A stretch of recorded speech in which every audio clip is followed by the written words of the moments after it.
All right, what's up, A Pushers? Today we're going to continue with our little story of the Gilded Age, the era where you're like, oh my God, is a common person ever going to win anything? And the era of big business. So we're going to look at Chester Arthur, Grover Cleveland, and Benjamin Harrison. So let's get started here. First up here with Chester Arthur, a Republican. The first thing that he passes is the Pendleton Act, and it ends the spoil system because we just had a president get assassinated, Garfield, because of the spoil system. So it's very clear that we need to do something about making sure that we hold our politicians accountable. So if you have a government position, you have to take a test first. Okay, that's the Pendleton Act, Pendleton Civil Service Act. The next thing that you need to know is lowering the tariffs. And Chet Arthur is a Republican, and he's going to do something very un-Republican. He's going to decrease tariffs, which is a Democratic thing to do. Republicans raise tariffs, Democrats decrease tariffs. Republicans benefit the rich, and the Democrats the down and out farmer. But he lowers the tariffs because he wants to get some Democratic support. So lowering the tariffs.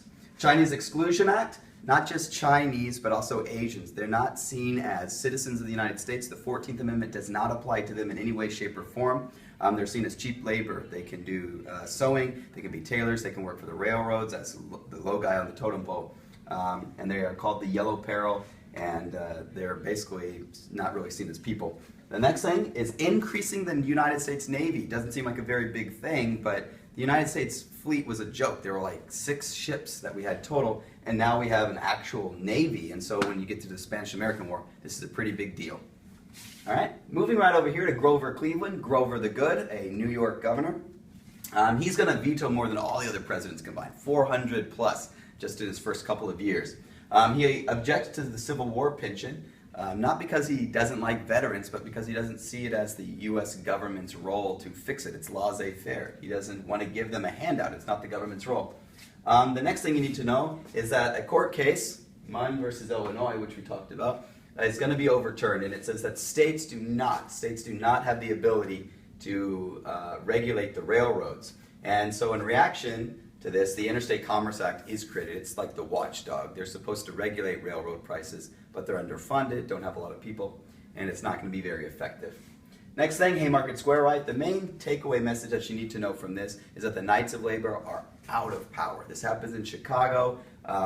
Cyrus McCormick's factory lays off skilled workers, and they have a couple rallies. They start out peacefully, but then for whatever reason, violence ensues. And then at Haymarket, the second day of the rally, a big bomb explodes and it kills several officers. A lot of these people are going to be locked up.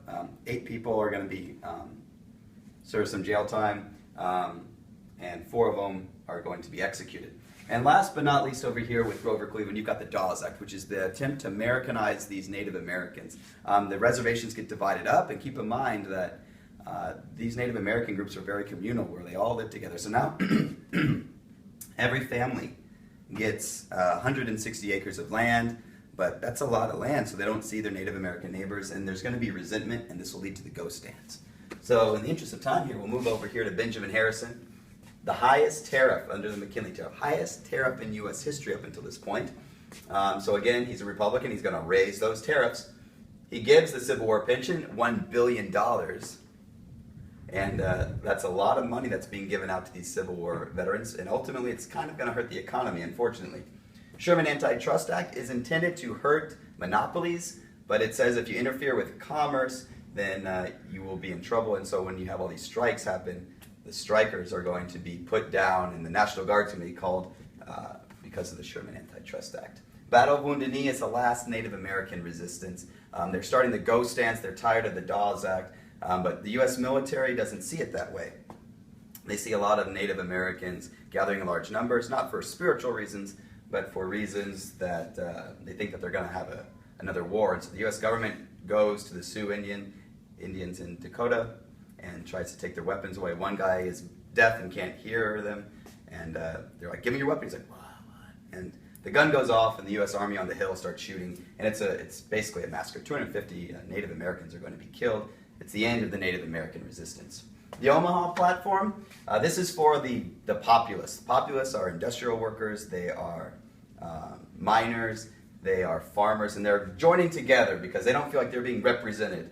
And so they've got such things like term limits for president, government regulation of railroads, telegraph lines, unlimited coinage of silver. They've got about 8 different things that they want. And ultimately, you need to know that they get together in Omaha, Nebraska, and create their little petitions. And they're going to be a force to be reckoned with. And then last but not least here, the Homestead Strike. This happens in Homestead, Pennsylvania. Andrew Carnegie puts Henry Clay Frick in charge, and while he's in Scotland. And the union is canceled, the workers get upset, Henry Clay Frick puts a wall up, barbed wire, calls in the Pinkertons, violence ensues. It's just another example of a strike that we have, and the workers are going to be fired, they're going to be laid off, and they're going to be replaced with scabs. So, the Gilded Age in a nutshell.